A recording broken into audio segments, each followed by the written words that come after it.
Cerca Teleeuropa sul tuo Play Store o Apple Store e scarica la nostra app. Teleeuropa Network ti segue ovunque. Disponibile per tutti gli utenti Android e Apple. Ti aspettiamo. Eccoci tornati puntuali in diretta dopo le analisi del voto, riprendiamo direttamente, lo facciamo con un argomento davvero che interessa tante persone, i disagi legati alla Calabria senza treni, difficilissimo spostarsi nella nostra regione da qualche mese, anzi per essere esatti da 3 mesi e 2 giorni è interrotta la linea ferroviaria Cosenza Paola dopo l'incidente all'interno della galleria Santo Marco. Come sapete la galleria è sotto sequestro, quindi i treni sostanzialmente non passano e tutto il collegamento tra Cosenza e la città del Tirreno si è spostato su gomma con tempi di percorrenza aumentati e tantissimi davvero disagi. Io le chiamerei disavventure, o almeno così le chiamano i viaggiatori che molte volte hanno segnalato alla nostra redazione di aver purtroppo perso le coincidenze, di aver impiegato tempi biblici per raggiungere le destinazioni, insomma vite davvero sconvolte, quelle costrette a percorrere la Cosenza Paola. Cominciamo, prima di presentarvi i nostri ospiti studio, con un servizio che ieri abbiamo realizzato all'interno del nostro telegiornale. Il collega Gianluca Pasqua è andato proprio ieri a verificare a Paola dalle voci dei viaggiatori che cosa succede. Partiamo così. La galleria Santo Marco è chiusa dal 6 dicembre, ossia dal deragliamento del convoglio che la stava attraversando, che ha provocato 11 feriti. Da allora enormi disagi per gli utenti. La galleria, inaugurata nel 1987, che consente di percorrere la tratta tra Cosenza e Paola in una ventina di minuti, è sotto sequestro. La procura di Paola vuole fare chiarezza sulle cause del deragliamento del regionale 3742. Il tunnel, lungo più di 15 km, è una infrastruttura abbastanza datata, che negli anni avrebbe avuto necessità di opere di adeguamento. Oggi sembra di essere tornati indietro nel tempo. La gente è costretta a raggiungere la stazione di Paola con mezzi propri o con bus sostitutivi. 18 corse, 1 ora e 6 minuti per muoversi tra il capoluogo e la cittadina tirrenica, facendo i conti con 3 impianti semaforici installati sulla statale 107. Fortunatamente il terzo semaforo l'abbiamo trovato subito quasi verde, altrimenti avremmo perduto il treno. Una vergogna, è una vergogna. San Giovanni in Fiore, dunque, un viaggio che è diventato una peripezia.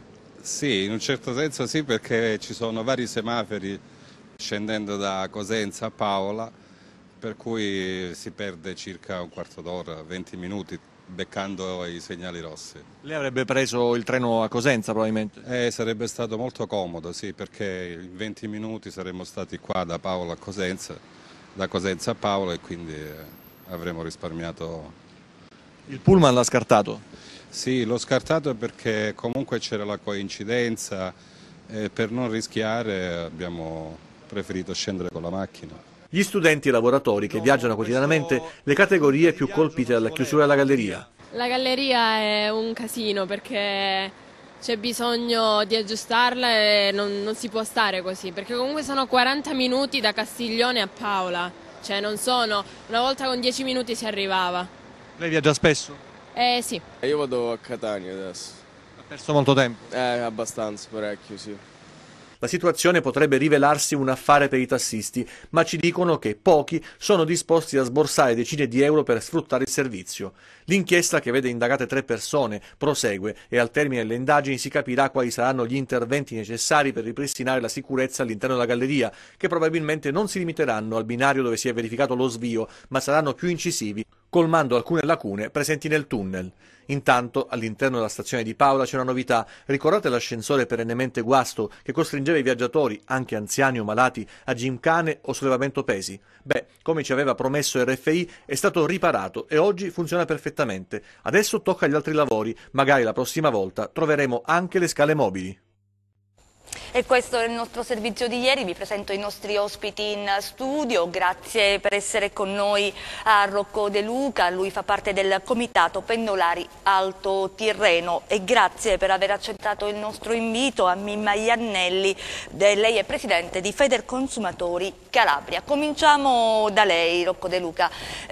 Come comitato voi avevate già segnalato che qualcosa non andava in questa tratta, visto che comunque siete quelli che quotidianamente, no, salivate sul treno da Paola a Cosenza. Certo, c'è una mia lettera scritta per PEC all'allora Presidente del Consiglio dei Ministri Matteo Renzi, al Ministro dell'Infrastruttura, alla direzione di Trenitalia, dove un giorno siamo rimasti bloccati col treno, con un regionale, per oltre un'ora nel tunnel nella Galleria Santo Marco senza ricevere assistenza e nessuna comunicazione. Noi dobbiamo ringraziare il capotreno, il personale di Trenitalia, ha percorso mi sembra oltre 1 chilometro a piedi per trovare questo interfono, non so se così si chiama il termine tecnico, interfono funzionante, riuscire ad avere delle notizie. All'uscita della galleria non abbiamo trovato nessuna assistenza, c'erano delle persone di una certa età, comunque stavano male, perché non è una bella sensazione rimanere fermi in un tunnel per oltre un'ora, in un tunnel che è lungo 15 km, se non erro è uno dei più lunghi d'Italia. Abbiamo segnalato anche lo stato un po' di abbandono della tratta.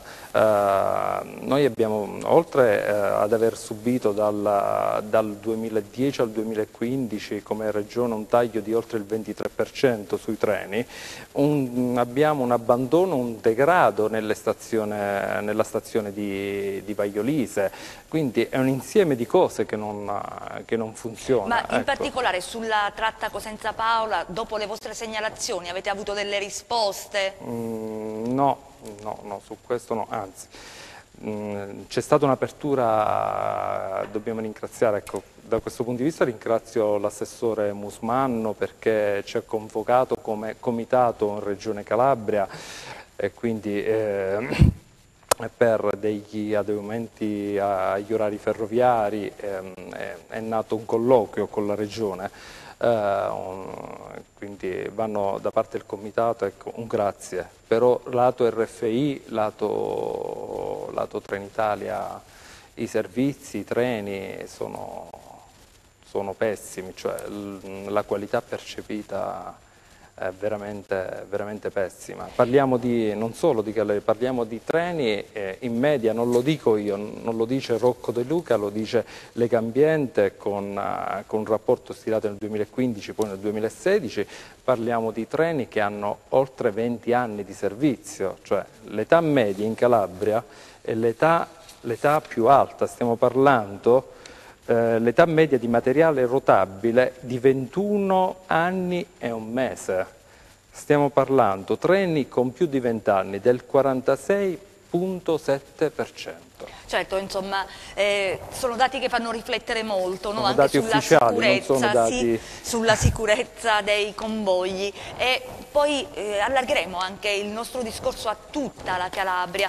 Però, tornando alla Cosenza Paola, adesso c'è un ulteriore chiaramente problema, che è i tempi di percorrenza, sì, che si sono dilatati, ma ci arriveremo. Mimma Iannelli, sì, qual è il ruolo proprio della Federconsumatori all'interno di questa vertenza? Ma noi consideri che siamo accreditati al Comitato regionale della mobilità, quello che è disciplinato dalla nuova legge sulla riforma del trasporto pubblico locale. Quindi all'interno di quella sede, ma anche in contatti diciamo, con l'assessorato, stiamo evidenziando, ultima è stata una sollecitazione che abbiamo fatto non molti giorni fa, dove ponevamo all'attenzione dell'assessore la necessità di migliorare i servizi sostitutivi che, come sappiamo e come raccontava il dottor De Luca, purtroppo non riescono a ottemperare a quello che era il servizio originario ferroviario, perché molti, oltre ai ritardi che subiscono nei tempi di percorrenza, devono poi raggiungere la città. Quindi ci sono spostamenti che producono una serie di disservizi. Quindi noi stiamo seguendo con molta attenzione la cosa, perché genera evidentemente una serie di disagi sui cittadini, ma siamo anche fortemente preoccupati rispetto alla, complessivamente a quella che è la sicurezza del viaggiare nella nostra regione, perché se, come si raccontava da una denuncia del 2015 in cui si attenzionavano una serie di episodi, non si è provveduto e non c'è stata una risposta formale a quel tipo di denuncia, e conoscendo purtroppo i tanti episodi che accadono e dove poi dalle indagini si scopre che c'erano state precedenti segnalazioni, questa la dice lunga sulla sicurezza del viaggiare. Quindi noi è naturale che ora attendiamo quella che sarà la relazione, gli atti ufficiali che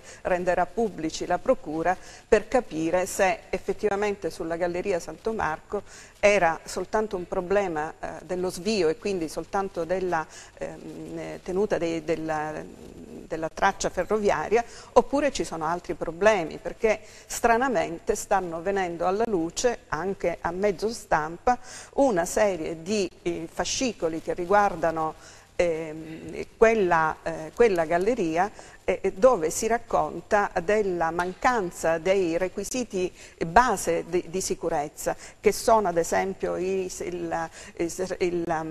l'impianto antincendi, che riguarda la pista pedonale, lungo cui poi, se il personale o i passeggeri devono scendere, devono avere un percorso sicuro, l'illuminazione, i sistemi di comunicazione, e una serie di altri elementi che in caso di un imprevisto tecnico non aggravino la situazione.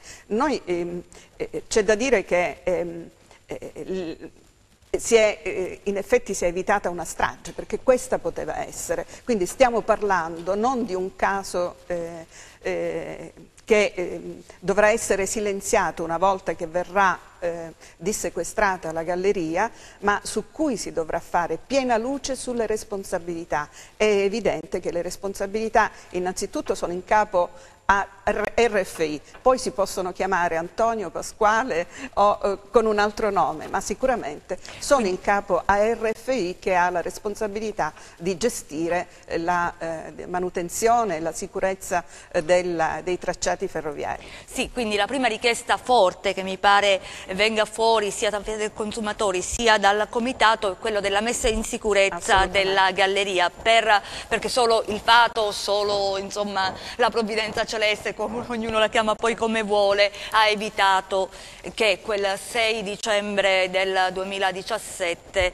insomma ci fossero purtroppo delle vittime. Così per fortuna non è stato, però la messa in sicurezza ormai diventa fondamentale e necessaria. Noi abbiamo interpellato anche Rete Ferroviaria Italiana, l'abbiamo invitata chiaramente per questa trasmissione, ci hanno inviato una nota in cui Rete Ferroviaria Italiana sostanzialmente dice che in relazione all'interruzione della linea ferroviaria tra Cosenza e Paola, Rete Ferroviaria Italiana precisa che l'impossibilità di riattivare il trasporto ferroviario è dovuta alla permanenza del sequestro della Galleria Santo Marco, disposta dalla Polizia Giudiziaria il 6 dicembre e convalidato dal Procuratore della Repubblica, assegnatario del fascicolo il 7 dicembre. Rete Ferroviaria Italiana è in attesa dell'esito dell'istanza di dissequestro avanzata alla Procura l'8 dicembre. Fino a quando la linea sottoposta a sequestro non sarà restituita al gestore della rete per consentire i lavori di ripristino della infrastruttura, non vi sono alternative possibili a garantire la mobilità per il tramite del servizio sostitutivo con autobus. Quindi questa è la posizione ufficiale di Rete Ferroviaria Italiana. italiana, quindi in questo momento noi non possiamo che fare i conti con il servizio sostitutivo di autobus. Tra l'altro, qualora vogliate, vi invito a telefonarci, a raccontarci anche le vostre esperienze in merito a questo collegamento che prima era ferroviario, adesso invece si è spostato su gomma, e ad aiutarci anche a capire bene come andrebbe migliorato, perché la battaglia immediata da fare è quello di probabilmente migliorare il collegamento sugli autobus, aspettando il dissequestro della galleria. Rocco De Luca. Certo, bisogna migliorare un po' il collegamento Paola, Cosenza, Vaiolise e non solo. Noi avanziamo una proposta che Paola, Cosenza Centro, oltre che la zona universitaria di Rente, perché molti pendolari viaggiano da Cosenza Centro. Vaiolise è una stazione, ripeto, abbandonata, priva di collegamento. L'unico collegamento con il centro è questo trenino di ferrovie della Calabria. Purtroppo non sempre coincidono gli orari, i bus, abbiamo detto anche nel servizio, si evidenziavano i disservizi che ci sono sia sulla 107, sia poi sulla 18, la statale 18, quindi i bus portano un continuo ritardo, magari roba di minuti, a volte non so, per nebbia, per neve, attraversa comunque una strada che attraversa il valico della Crocetta, è una strada trafficata. Arriviamo poi ai mesi estivi, che il venerdì ci sarà un traffico verso Paola con tempi di ritardo enormi, con il rischio di chi viaggia di perdere la coincidenza sui treni sia regionali sia sugli intercity a Paola. Questo è lo stato. Qualcuno si è dimenticato che Cosenza è la città, la nostra provincia. Cosenza è una città dotata di una delle maggiori università del sud dell'Italia. Ci sono professori che viaggiano, ci sono studenti, pendolari, lavoratori in genere. Negli anni i servizi sono stati abbandonati sul trasporto su ferro. Questa è la verità. Questi sono i dati. Qualcuno ci dirà sicuramente i soldi non bastano, dopo apriremo un discorso sui costi, però se non si investe non possiamo, come dire, portare pendolari a riempire i treni. Lo stato di abbandono è evidente. Ecco, certo, i servizi devono essere garantiti, al momento invece questa cosa non è... Pensate che la mattina uno dei treni principali, quando parlo di Alto Tirreno Cosentino, magari non tutti lo sanno, parlo di paesi di Tortora, Scalea, Praia, Diamante, poi paesi all'interno, Verbicaro, Grisolia, Buonvicino e così via, che arrivano sulla costa e viaggiano per Cosenza, persone ogni giorno, mamme, faccio gli auguri alle donne, oggi è la festa delle donne, tornano a casa, fanno il primo lavoro, arrivare a Cosenza, il secondo è tornare a casa e badare alla famiglia. Queste amiche pendolari che viaggiano insieme a noi. Ecco, qualcuno si è dimenticato in questi anni della tratta, di questa tratta che raccoglie nel periodo estivo un bacino d'utenza molto elevato di pendolari. Si è dimenticato provincia, la Cosenza è la nostra provincia, arrivare da Praia, da Scalea a Cosenza con la macchina d'estate sfida chiunque a viaggiare. Tra l'altro su questo si aggiungono tantissime di richieste purtroppo di persone che viaggiano per problemi di salute verso Cosenza, perché abbiamo subito un taglio anche negli ospedali, non sono più ospedali, non so come definirli, SPOC eccetera eccetera. Io mi ricordo una bambina, perché dico questo? Perché c'è una bambina con la mamma, una bambina della Romania, e la mattina la aiutiamo a viaggiare con questo passeggino, viaggia alle 6:30 perché è l'unico treno, per arrivare in pediatria a Cosenza. Questo è il dramma di chi vive, ogni giorno. Ci sono tante storie che molti ignorano.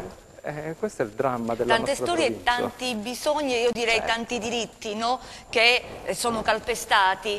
perché non è pensabile, eppure accade che una bambina che ha bisogno di cure si svegli prestissimo al mattino, alle 6:30 è già sul treno per arrivare in ospedale, certo, e sposiamo in toto, come dire, la difesa di quella che è davvero una battaglia per i diritti. Però manca la proposta dei pullman, cosa va cambiato? Sì, noi chiediamo ai pullman un po' di adeguare gli orari, di spostare, ecco, i pullman verso Cosenza Centro, non solo Cosenza Vagliolise, di far arrivare quella che si chiamava prima la vecchia stazione, a Cosenza Centro. Ecco, certo, perché chiaramente si evitano ulteriori passaggi. Sì, pensate che chi viaggia col treno deve sostenere, uno, il costo dell'abbonamento del treno di Trenitalia, perché in Calabria, in provincia di Cosenza, non esiste più il biglietto integrato, cioè unico, treno, pullman. Chi arriva a Cosenza, poi c'è bisogno dell'altro abbonamento, chi è Ferrovia della Calabria, chi è sempre fonti della Regione Calabria sostenuto, deve sostenere dopo l'altro costo per arrivare per 1 chilometro un altro abbonamento, 1,20 € all'andata, il biglietto costa 1,20 € al ritorno, sono 2,40 €. Nell'economia familiare? Nell'economia familiare su 30 giorni al mese incide, e per un anno sono i costi abbastanza elevati. Costi per un cittadino che per un servizio, Maiannello, adeguato?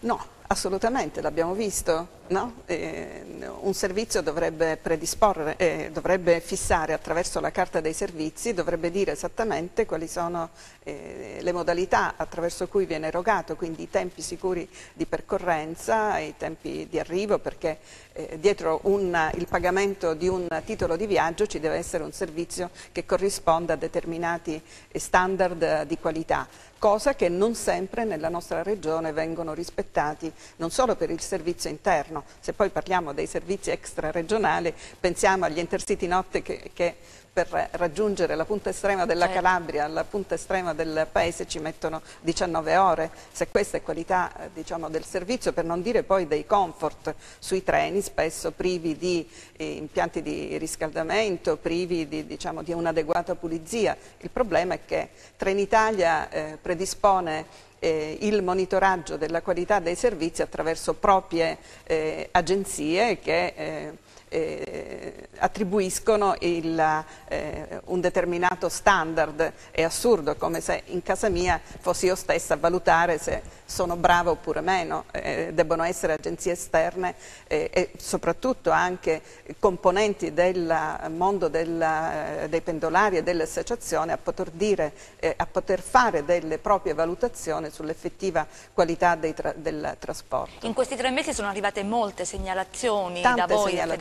Tante segnalazioni e, a dire il vero, abbiamo provato anche a fare squadra, perché quello che diceva De Luca l'abbiamo anche acquisito come nostra richiesta, tant'è che in quella nota indirizzata all'assessorato di cui le dicevo c'era proprio la richiesta di spostare almeno 2 corse, di prolungare la percorrenza in maniera tale che potessero giungere al centro della città per evitare costi aggiuntivi, ma soprattutto per evitare che il tragitto diventasse un ulteriore calvario, perché immagini la corsa che si debba fare a secondo da dove si parte, ma pur partendo da Paola. Poi se si parte dall'Alto Tirreno o dalle punte più a sud di Paola, sappiamo benissimo i tempi per raggiungere il capoluogo di provincia. Queste richieste, erano state accolte o no? Allora, a dire il vero... Mi dica sì o no, perché dobbiamo andare in pubblicità. Per il momento no. Andiamo in pubblicità, restate con noi.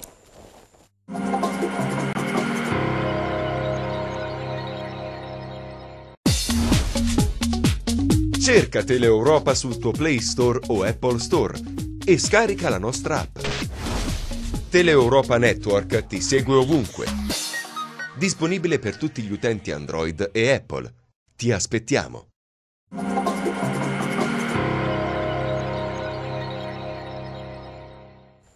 Seconda parte di Direttamente, ve lo ricordo, ci stiamo occupando dei disagi, dei pendolari legati soprattutto alla chiusura della tratta Cosenza-Paola dopo il deragliamento del treno all'interno della Galleria Santo Marco 3 mesi fa.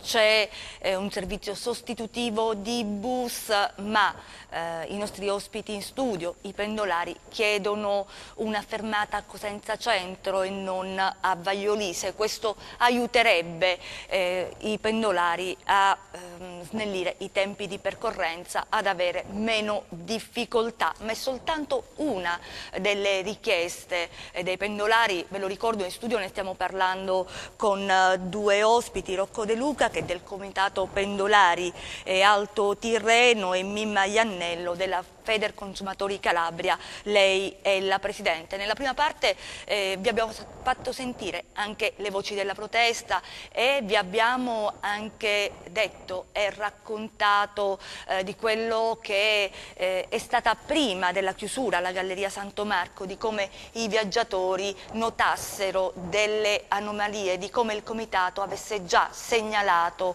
avesse effettuato delle segnalazioni che sono rimaste lettera morta. Noi abbiamo in collegamento telefonico da Reggio Calabria Roberto Galati e dell'Associazione Ferroviaria Calabria. Anche lei in sostanza sposa in pieno questa battaglia, perché è una battaglia regionale, non è soltanto una battaglia territoriale. E poi c'è un altro elemento che è quello dei treni in Calabria, che sono treni vetusti, e dei collegamenti in Calabria che insomma non sono veloci e non sono adatti a quella che è la mobilità dell'era che viviamo. Pronto? Pronto? Sì, sì. Buonasera a tutti. Grazie intanto per il coinvolgimento della nostra associazione.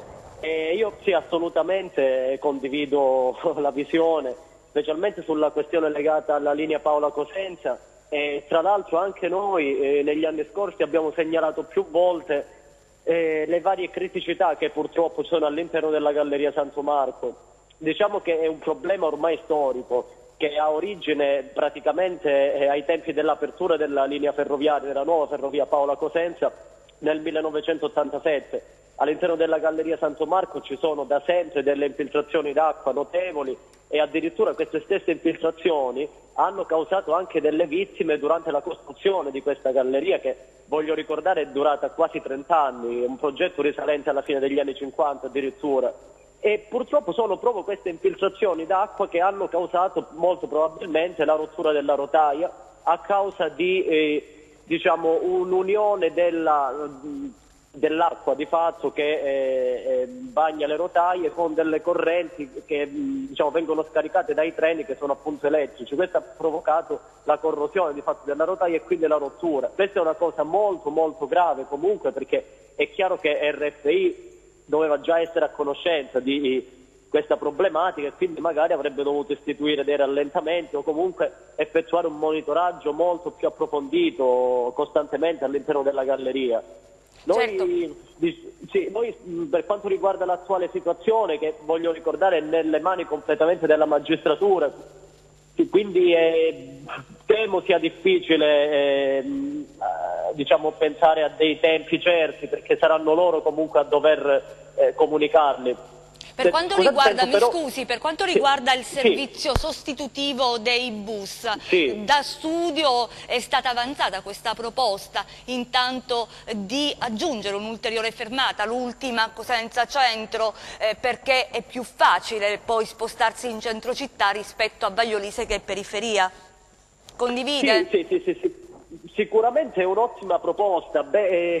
Diciamo che con una visione un pochettino più a lungo raggio potrebbe anche essere poi una proposta per il futuro di prolungamento dei treni a Cosenza Centro, utilizzando l'attuale tracciato di Ferrovie della Calabria, che ha doppio binario, magari trasformando uno dei due binari a scartamento ridotto in binario a scartamento ordinario, e poter far tornare le Ferrovie dello Stato nel centro di Cosenza, perché voglio ricordare che la costruzione di Vaiolise nel 1987 ha portato ad un allontanamento, secondo noi, dei cosentini dal treno di Ferrovie dello Stato. Ma nell'immediato io credo sia assolutamente una proposta da condividere, così come credo sia una proposta condivisibile quella di agevolare un po' gli studenti universitari che stanno subendo tantissimi disagi, facendo magari fermare i bus, non dico proprio all'università, ma magari in un posto un pochettino più vicino. E poi, se posso aggiungere, noi riteniamo che allo stato attuale abbia senso pensare anche a dei servizi con autobus dalla Lamezia Terme Centrale fino a Cosenza via autostrada, in coincidenza con i treni, appunto per non obbligare magari chi viene da Reggio o comunque dalla Tirrenica Sud di arrivare fino a Paola, sovraffollare i bus che partono da Paola, e quindi magari in questo modo si cercherebbe di venire incontro un po' a tutte e due le tipologie di utenza, sia quella che parte da Paola per andare a Cosenza e viene magari dalla Tirrenica Nord, e sia quella che viene dalla Tirrenica Sud. Sicuramente questo legato a, non so nemmeno come poter dire, ma ad una pressione sicuramente sulla magistratura, perché io ritengo che la linea sia ripristinabile magari anche nel giro di un paio di giorni, però se questa interruzione si protrarrà ancora di più nel tempo, sicuramente i problemi non potranno fare altro che aumentare, considerando pure le condizioni della superstrada, della Silano-Crotonese tra Paola e Cosenza. Grazie, grazie anche per averci allungato, no, il raggio d'azione e fatto capire i disagi anche di chi arriva da Lamezia e da Reggio, quindi la tratta chiusa tra Paola e Cosenza è un problema non solo territoriale ma è un problema regionale. Grazie a Roberto Galati, grazie di cuore, e chiaramente sia la Federconsumatori che il Comitato Pendolari Alto Tirreno auspicano che ci sia al più presto, no, il dissequestro della galleria. Mimma Iannello, cominciamo da lei. Sì, noi auspichiamo che la Procura di Paola possa, compatibilmente alle perizie tecniche che deve fare, alle relazioni che poi dovranno scaturire dalle perizie effettuate, però possa determinarsi quanto prima, perché c'è una stagione alle porte. Certo, anche se le verifiche immagino debbano essere... No, le verifiche devono essere quelle che servono, perché una volta dissequestrata l'opera i cittadini devono essere sicuri del viaggiare, così come i lavoratori che forniscono quel servizio. Noi abbiamo parlato fin qui di viaggiatori, di persone, e quindi del loro disagio, però ci sono anche danni economici. Sì, e ci arriviamo ai danni economici. Io però, siccome prima della pubblicità ci eravamo soffermati su un no preciso che era stato, voi avevate avanzato questa proposta dello spostamento della fermata, c'era invece un no. Sì, c'è stato, no, il no c'è stato detto in relazione alla possibilità di avere qualche indiscrezione sui tempi di dissequestro, ecco, allora perché quella avrebbe modificato completamente lo scenario, certo. Quindi non per una indisponibilità diretta, ma per provare a comprendere se è vicina o è lontana diciamo, la fase di sblocco della... Sì, perché poi tutto ruota attorno, tutto attorno a lì, si attende lo sblocco chiaramente da parte della magistratura. Abbiamo al telefono l'assessore Roberto Musmanno, l'assessore ai trasporti della Regione Calabria. Assessore, intanto benvenuto. Grazie e buonasera a lei e a tutti i telespettatori. Grazie per aver accettato il nostro invito. Allora, ci stiamo interrogando, lei so che non ha avuto modo di seguirci nel corso della trasmissione, soprattutto rispetto al servizio sostitutivo dei bus sulla Cosenza Paola. Allora, come può essere migliorato? E questa è la prima domanda che le faccio. Poi invece parliamo della mobilità regionale, c'è questo grosso finanziamento anche sulla 106 per l'ammodernamento della tratta, ma ci arriviamo per gradi. Prima la Cosenza Paola. Il problema è stato già affrontato nel corso di una riunione che mi è stata sollecitata appena all'indomani del problema che si è presentato sulla Galleria Santo Marco. Abbiamo favorito un incontro tra alcune associazioni di pendolari che ci avevano richiesto l'incontro e Trenitalia per l'intensificazione dei servizi automobilistici sostitutivi. Preciso che il problema è stato esposto e si è trovato una soluzione che in qualche modo potesse contenere i disagi, immaginando che l'interruzione si verificasse in un periodo molto contenuto nel tempo. Così non è stato, si è posto ulteriormente il problema di rafforzare i servizi, ma lì la questione che ci siamo posti è di natura diversa, cioè se l'interruzione prevista è più lunga di quello che possa essere immaginato, e quindi parliamo di interruzioni che possono durare mesi, oppure se si tratta di attendere poche giornate, poche settimane per poter garantire la riapertura della galleria. È chiaro che le decisioni sono molto condizionate da questi due fattori. Noi riteniamo di avere elementi, anche leggendo le note di cronaca e verificando anche le interlocuzioni che abbiamo avuto riservate sull'argomento, di poter essere un po' più fiduciosi rispetto al passato circa i tempi per la riapertura della galleria. Questo ovviamente non è frutto di notizie che noi apprendiamo con certezza, ma abbiamo speranza che la cosa si possa risolvere il più rapidamente possibile, e quindi non c'è da dover discutere della riorganizzazione dei servizi in modo più radicale, sebbene fossimo pronti ad adottare una sorta di piano straordinario che metteva in gioco non solo questo i piano servizi di Trenitalia. Questo piano B di cui lei ci parla, che cosa prevede? L'ipotesi di piano B vuol dire riorganizzare complessivamente i servizi, mettendo in gioco non solo i servizi sostitutivi di Trenitalia, ma anche i servizi su gomma che interessano la zona, e quindi le varie ditte che oggi operano sul territorio e che in una riorganizzazione complessiva dei servizi potevano meglio servire la stazione di Paola, e quindi di fatto utilizzare sia i servizi di Trenitalia ma anche quelle delle aziende che su gomma oggi operano sul territorio. Perfetto, eventualmente questo piano B, c'è già una data in cui sarà attuato nell'ipotesi che non si sblocchi la situazione?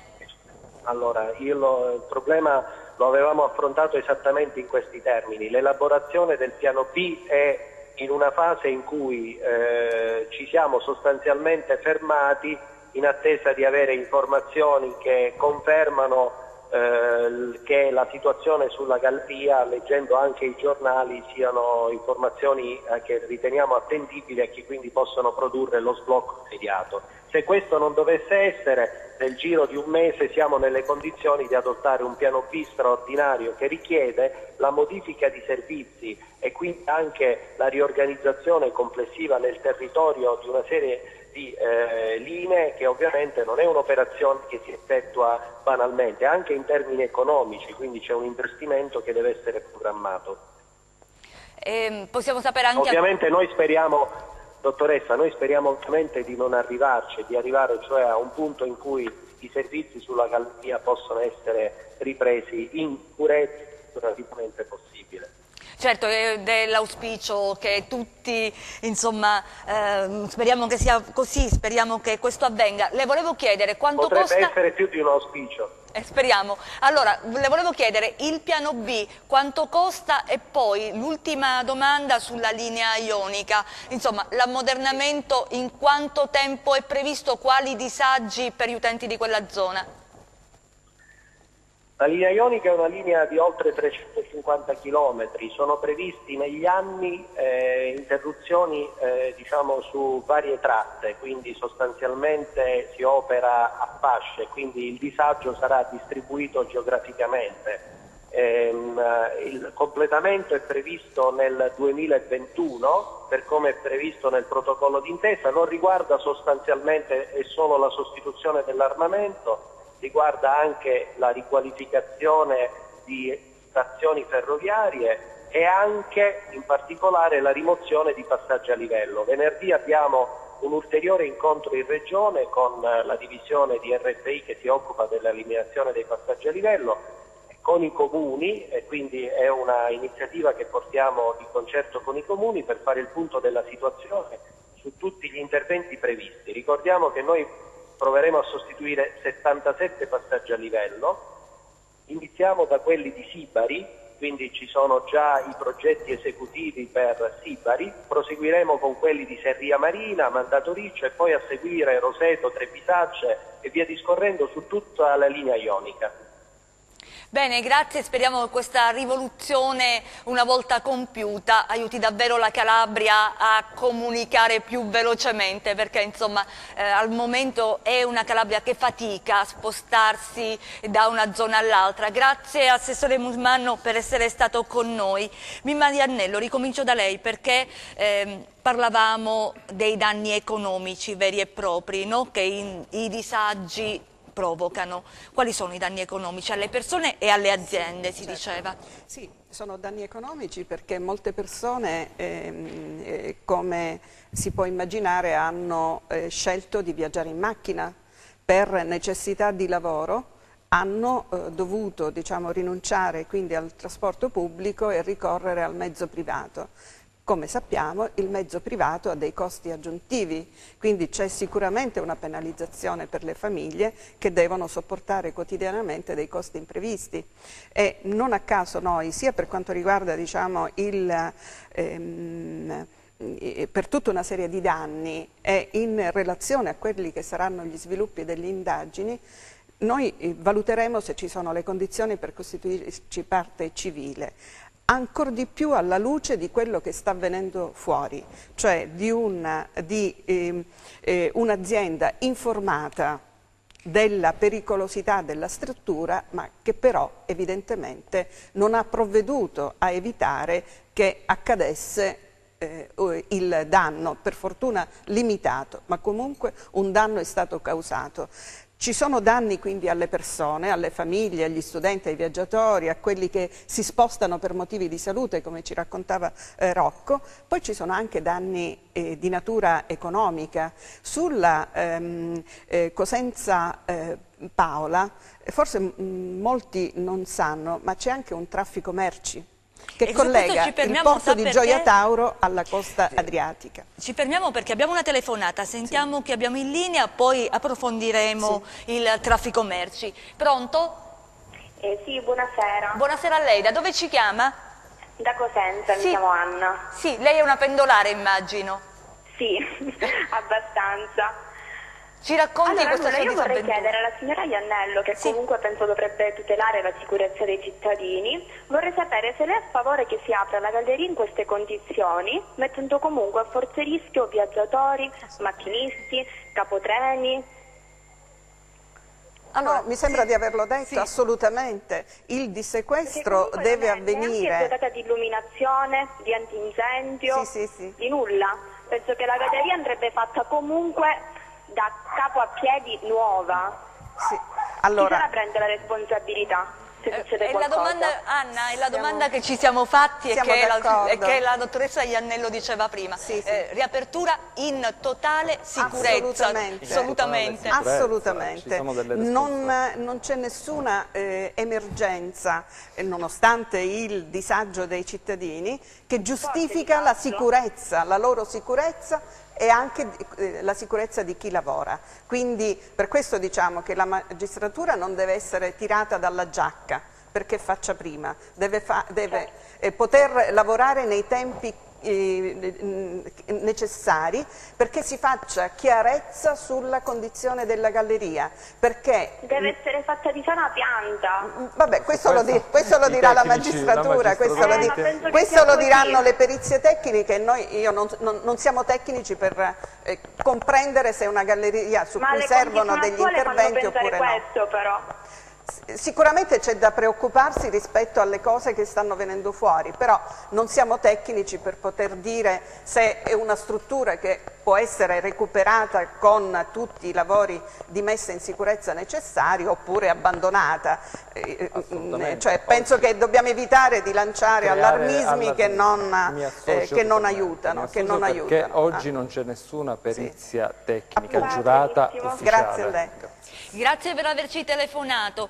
Quindi anche questo della sicurezza, la nostra telespettatrice faceva bene comunque a sottolinearlo, così come lo avete sottolineato voi, che è la priorità la sicurezza, poi il resto insomma dei servizi, dei disagi viene dopo. No, assolutamente, assolutamente. Ma su questo sono sicura, conoscendo anche la sensibilità dell'assessore Musmanno, che RFI deve tornare a investire nelle regioni, in Calabria e nelle regioni del Mezzogiorno. Noi parliamo, gli investimenti di cui faceva cenno l'assessore, dei 500 milioni che sono arrivati sulla linea ionica, sì, vengono dopo che quella linea non ha mai conosciuto diciamo, lavori se non le piccole cose, no? la manutenzione veramente di quella banale, non ha mai conosciuto grandi investimenti, e così per quanto riguarda il resto delle reti calabresi. Servono risorse per ammodernare, per velocizzare. È vero che si investe sulla ionica, ma la ionica la si porta a rango C, quindi la si può percorrere fino a 160 km all'ora, ma se poi non è elettrificata e i mezzi possono viaggiare massimo fino a 130 km orari, sono investimenti che poi alla fine si traducono in vantaggi irrisori per i cittadini e quindi servono per elettrificare, velocizzare, potenziare, ammodernare, garantire standard di qualità e di sicurezza. Quindi non è possibile pensare che gli investimenti vanno sull'alta velocità, che garantiscono profitti all'azienda, e non sulle aree combinazione del Mezzogiorno, dove lì l'alta velocità non c'è, i profitti sono irrisori, perché sono soprattutto, diciamo, sono pochi rispetto a quelli che vengono dall'alta velocità. Quindi serve un'inversione proprio strategica dal punto di vista di RFI, che non può aspettare che si consumi la tragedia per sganciare poi risorse per investire sulla messa in sicurezza di tutti i tracciati ferroviari.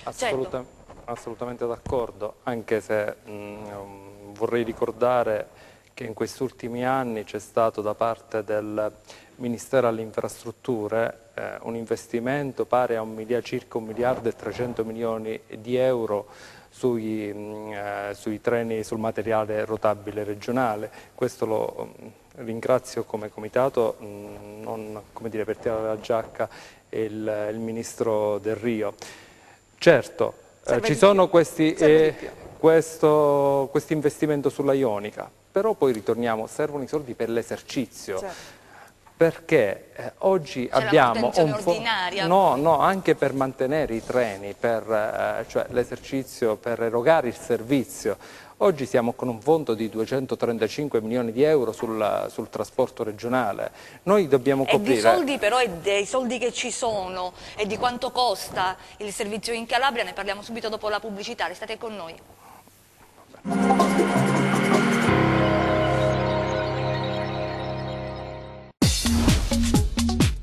Cerca Teleeuropa sul tuo Play Store o Apple Store e scarica la nostra app. Teleeuropa Network ti segue ovunque. Disponibile per tutti gli utenti Android e Apple. Ti aspettiamo.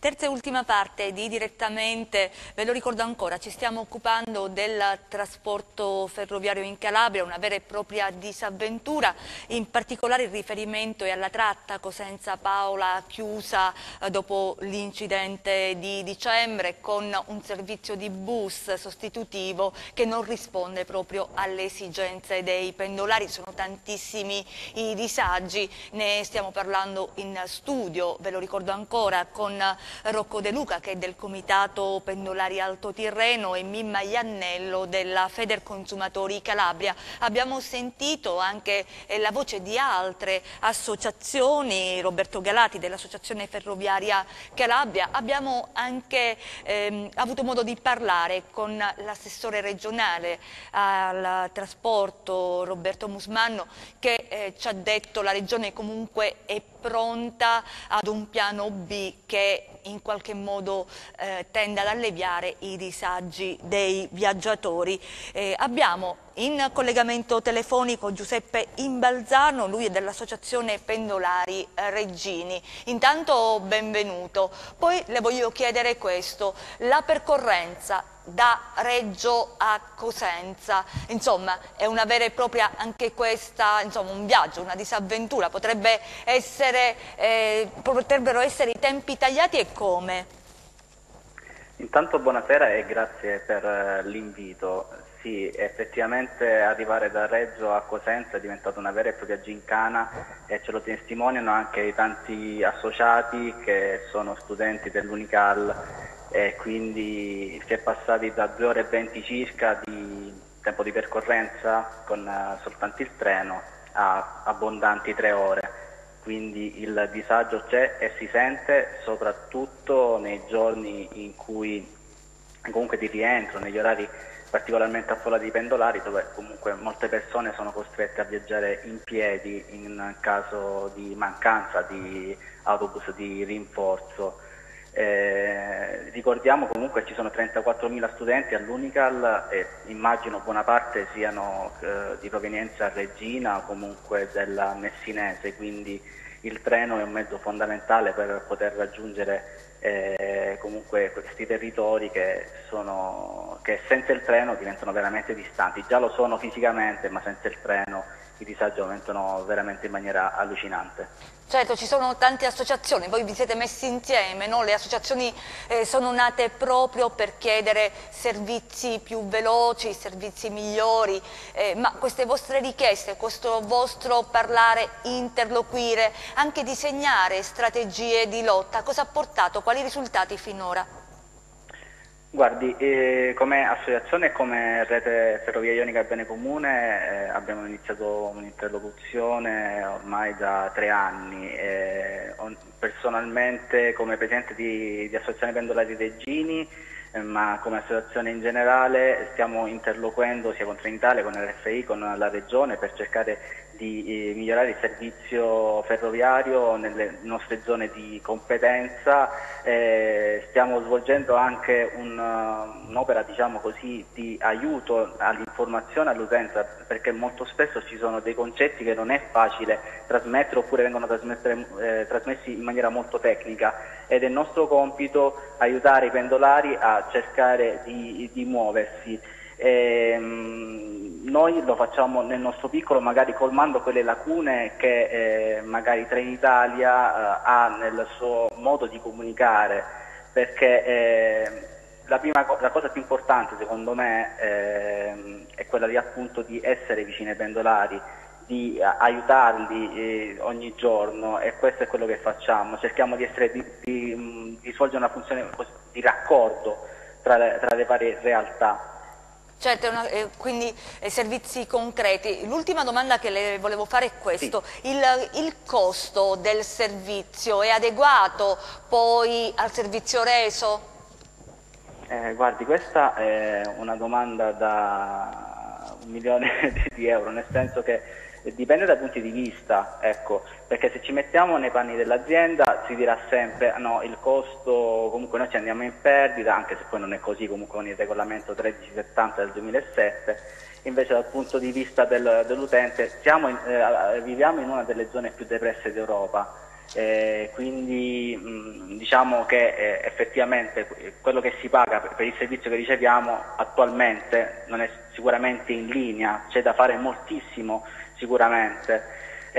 Io un piccolo punto vorrei aggiungere, perché è una discussione che è stata aperta da una vostra ascoltatrice in precedenza per quanto riguarda una nuova galleria di valico doppio binario. Secondo me è necessario costruirla lì sulla Paola Cosenza, perché la Santo Marco è insufficiente e soprattutto non è al passo con gli standard, soprattutto per il trasporto delle merci. Ricordiamo che da lì ci passa il corridoio adriatico, quindi da Gioia Tauro arriva a Bari e poi sale su verso l'Europa del Nord. Secondo me è importantissimo cominciare a pensarci. È stato detto anche con Pat Cox, il commissario UE ai trasporti, nell'ultima visita che ha fatto qui in Calabria. Secondo me è giusto che entri la costruzione, comunque la progettazione di questa nuova galleria entri nei programmi delle opere pubbliche dei prossimi anni. Secondo me è una cosa fondamentale, perché altrimenti si rischia di isolare una delle principali città della Calabria e questo non va bene. Grazie per essere stato con noi, anche per questa proposta che guarda al futuro della regione e dei territori. Grazie molte. Torniamo invece ad occuparci dei costi. Prima della pubblicità con Rocco De Luca ci eravamo fatto una domanda: quanto costa il servizio ferroviario in Calabria? Perlomeno quello che ci è stato detto in regione, i costi sono, in Trenitalia copre più o meno 6 milioni di chilometri treno annuo per un costo circa di 70 milioni di euro all'anno, a cui dal 2017 vanno aggiunti i costi di sottocompensazione, ovvero riconoscendo, di cui parlava prima il Presidente dell'Associazione Pendolari Regini, il 1370 del 2007, prevede, sulla domanda sul costo se è adeguato o no, il 1370 del 2007 prevede che i trasporti regionali siano realizzati a compensazione di costi. Il che significa, cosa significa? Riconoscendo, cioè inoltre all'operatore, in questo caso Trenitalia, che svolge il servizio, deve avere un utile ragionevole, ovvero Trenitalia, oltre a coprire i costi, deve fare profitto. Quindi c'è questo 6% in più che vengono spalmati qua è stato fatto dal 2015 al 2017 un contratto ponte, e sono altri circa 14 milioni di euro. In totale la Regione Calabria quindi spende 77 milioni di euro annuo per il trasporto ferroviario con Trenitalia. Quindi sono treno. anche tanti, 77 milioni di euro ogni anno. Sì, per coprire, questa è una parte, stiamo parlando più o meno di, il se non trasporto erro, pubblico complessivo è la seconda voce di spesa del bilancio regionale, quindi dopo la sanità il trasporto pubblico, cioè la regione per garantire il trasporto su gomma e su rotaia spende oltre 300 milioni l'anno. Quindi sono somme importanti a cui non sempre corrisponde un servizio di qualità. Adeguato. Ecco, stiamo parlando lo avete detto voi. Milioni, ricordiamoci la Calabria, direttrice tirrenica, direttrice ionica, le due trasversali La Paola Sibari, poi abbiamo la Lamezia Catanzaro, per fortuna è arrivato con questo investimento, l'ultimo investimento dal Fondo di Sviluppo e Coesione, quindi l'elettrificazione, proprio di pochi giorni questa notizia. Stiamo parlando di oltre 6.000 chilometri treno. Qual è il problema della Calabria? Il problema della Calabria: abbiamo 1.900.000 abitanti distribuiti su 405 comuni frammentati, bisogna coprire i comuni sulla fascia tirrenica, i comuni sulla fascia ionica, 6.000 chilometri treno con 70 milioni di euro. Qualcuno dirà sono tanti, 77, non sono tanti. Pensiamo che la Puglia perlomeno ha un budget che è il doppio del nostro, a parità quasi di chilometri treno, perché è il doppio come abitanti, e ha solo circa 205 comuni, se non erro, la regione Puglia. Quindi quest'anno, tra l'altro il 2017, quello oltre il Fondo Nazionale Trasporti, magari questo qualcuno non c'è in studio, l'assessore Musmanno, oltre al numero di abitanti, viene distribuito in base al numero di abitanti, c'è la quota premio, ovvero il sistema premiante, un po' come nel lavoro sui dipendenti. Bisogna raggiungere degli obiettivi. Se non erro, il 2017 la Regione Calabria non ha raggiunto gli obiettivi, sono stati recuperati, questo diciamo grazie anche all'assessore Musmanno, sono state recuperate altrove questi soldi, altrimenti rischiavano non solo i treni, anche il trasporto su gomma. Poi, un po' come nella sanità, se non raggiungi degli obiettivi rischi dei tagli, delle penalizzazioni. Su questo facciamo un appello a tutta la classe politica di rivedere un po', e su questo sta lavorando l'assessore Musmanno, di rivedere un po' la distribuzione del Fondo Nazionale Trasporti, i criteri della distribuzione, perché È vero, elettrifichiamo, la velocizzazione della Ionica, l'adeguamento, se non erro, la Sagamo 80, eccetera, eccetera, eccetera. Poi i soldi per svolgere il servizio, per riportare i pendolari a viaggiare sul treno, non ci sono, cioè non ci sono i treni. Come riportiamo le persone a viaggiare sui treni se i treni non ci sono? Punto interrogativo, e su questo ci fermiamo. Mimma Iannello, prima della pausa pubblicitaria anche con lei ci eravamo fermati su due interrogativi. Uno mi stava spiegando il trasporto su merci, insomma, sulla Cosenza Paola, e l'altra domanda è il danno economico. I cittadini, insomma, possono chiedere un risarcimento o no? Sì. Allora, per quanto riguarda il trasporto su merci, è evidente che dal porto di quello che passa dal porto di Gioia Tauro per raggiungere gli altri centri di smercio di quello che viaggia, deve avere diciamo anche la garanzia di tempi, ha dei costi e tutto quanto, quindi c'è un rischio di una penalizzazione a un'economia già fragile di per sé, quindi c'è essenzialmente quindi un danno alle persone, ma poi non dobbiamo non guardare anche i danni di natura economica che rischiano, diciamo, di penalizzare ulteriormente già la fragile economia della nostra regione. Proprio per questo noi immaginiamo che diciamo, tutto possa risolversi nel migliore dei modi, ma torniamo a dire, visto che evidentemente c'è stato qualche frainteso, garantendo la massima sicurezza ed efficienza di una struttura che, a quanto si vede, diciamo, è essenziale per garantire l'interconnessione tra un'area e l'altra della regione. L'abbiamo visto anche con la concomitanza della frana sulla statale, che ha appesantito il disagio causato dal sequestro della galleria. Quindi credo che noi siamo consapevoli che da parte della Regione si sta facendo uno sforzo per riorganizzare il servizio di trasporto pubblico, però non possiamo fare a meno di registrare che per troppo tempo sul trasporto regionale eppure sono passate delle risorse, perché parliamo di risorse importanti, molte volte, il più delle volte, diciamo, non sono state utilizzate per efficientare, per ottimizzare la qualità dei servizi. Ed è sotto gli occhi di tutti, è sotto insomma, gli occhi di tutti, però ne vale il diritto alla mobilità dei cittadini.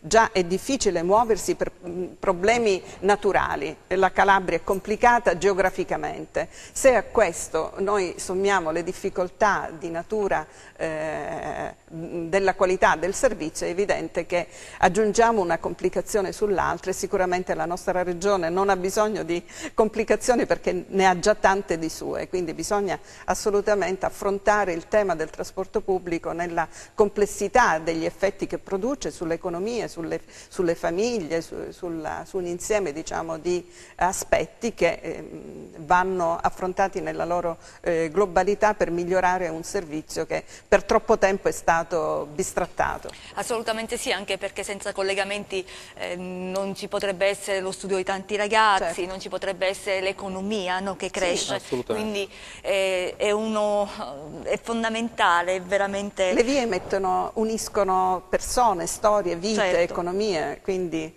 servono anche per questo, non soltanto per piccoli spostamenti, ma anche per far viaggiare idee, far viaggiare economie, far viaggiare le possibilità che i nostri giovani possono avere per connettersi al mondo che li aspetta. Ma anche le infrastrutture reali, certo, quali i binari, certo, sono importanti anche perché la Calabria conosca se stessa. Troppo sì, tempo, insomma, si parlava di Calabria, sì, e non di Calabria, non a caso, l'isolamento è questo. Rocco De Luca, le volevo chiedere questo, insomma, si parla dell'arrivo di nuovi treni. Sì. È solo un'ipotesi? Questi nuovi treni arriveranno? No. La Regione Calabria, il governo attuale, attuale, sempre con i fondi di sviluppo e coesione, per la prima volta ha acquistato, perché sono stati messi a budget, nuovi treni. Perlomeno riferisco quanto ci è stato detto in conferenza con le associazioni da parte dell'assessore Musmanno. Il 2019 dovrebbero arrivare dei treni diesel, cosiddetti swing, che vanno sulla parte ionica, però dal 2020 sulla fascia tirrenica e sulla Paola Cosenza dovrebbero arrivare i treni POP. Il primo dovrebbe arrivare il 2020, l'ultimo il 2023. Questo sono comunicazioni ufficiali, poi non dobbiamo aspettare. Stop, siamo in coda, sappiamo che siamo in coda alla regione Emilia-Romagna, sarà la prima ad avere i nuovi treni. Questi nuovi treni come cambieranno?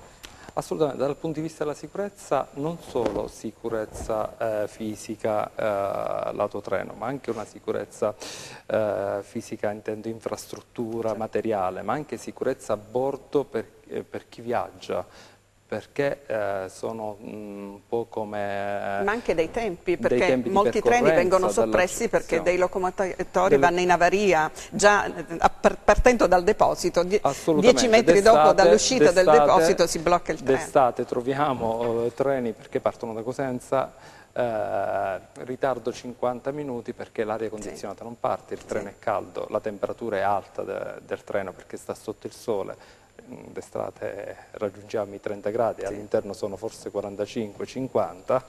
La situazione è i nuovi treni miglioreranno sicuramente la mobilità, la sicurezza, la velocità. Questo.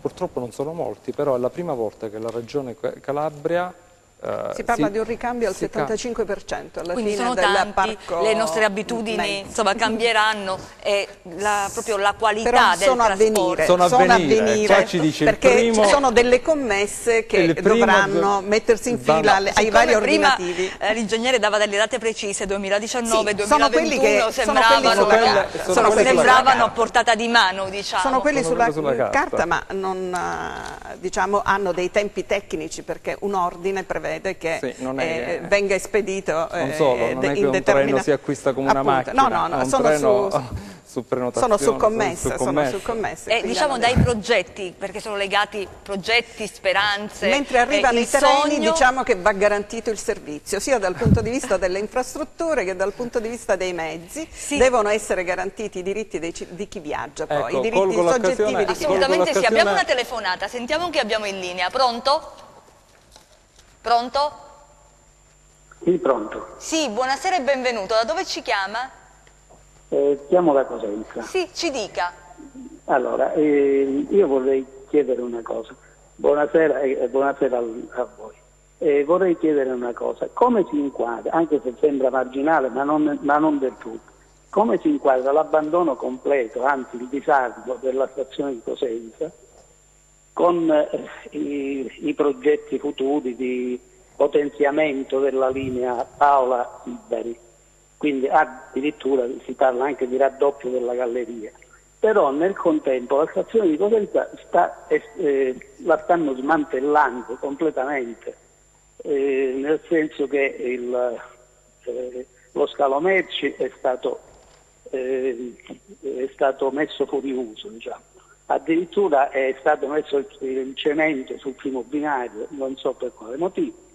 Invece la stazione di Cosenza, che tutti criticano, è stata una stazione dove sono stati spesi molti soldi pubblici e quindi invece di abbandonarla come si sta facendo, avrebbe dovuto essere potenziata magari con un servizio di metropolitana fatto dai paesi, diciamo, della Presila, da Pianecrati, Cosenza Casale, Cosenza Centro, fino alla stazione di Cagliolise.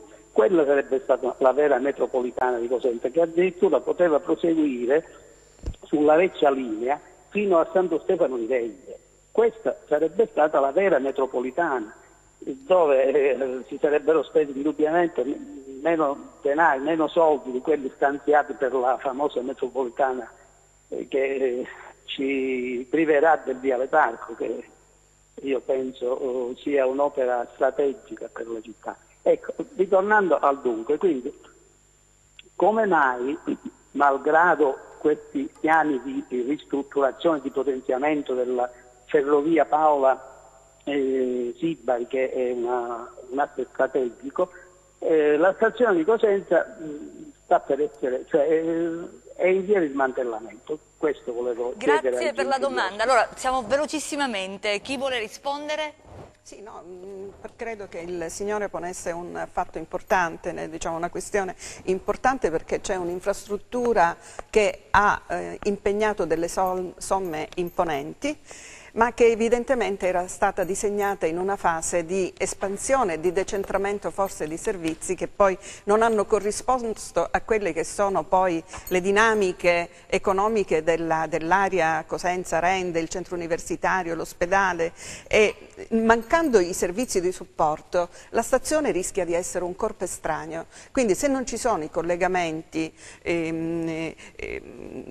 che rendano appetibile frequentare la stazione, quindi prendere i treni, si rischia che poi si vada nella direzione di servizi alternativi. Ormai l'autobus per molti sta diventando il servizio alternativo perché ti prende sotto casa. Allora io credo che investire sul trasporto ferroviario è importante dal punto di vista intanto di impatto ecologico, quindi di sostenibilità ambientale, ma anche di impatto sociale, perché sono delle reti che collegano, valorizzano un'infrastruttura che c'è, ma si tratta di potenziarla, rafforzarla con tutti i servizi di collegamento necessari. E ci fermiamo davvero, questo è un argomento che ci appassiona molto e quindi torneremo a parlarne, perché tante sfumature non siamo riusciti oggi poi a farle emergere, per cui ci fermiamo qui perché il tempo a nostra disposizione è terminato. Grazie ai nostri ospiti, grazie a voi per averci seguito, grazie a Massimiliano Fino in studio, a Luca Chita in regia, vi auguriamo un buon proseguimento. Cerca Teleeuropa sul tuo Play Store o Apple Store e scarica la nostra app. Teleeuropa Network ti segue ovunque. Disponibile per tutti gli utenti Android e Apple. Ti aspettiamo!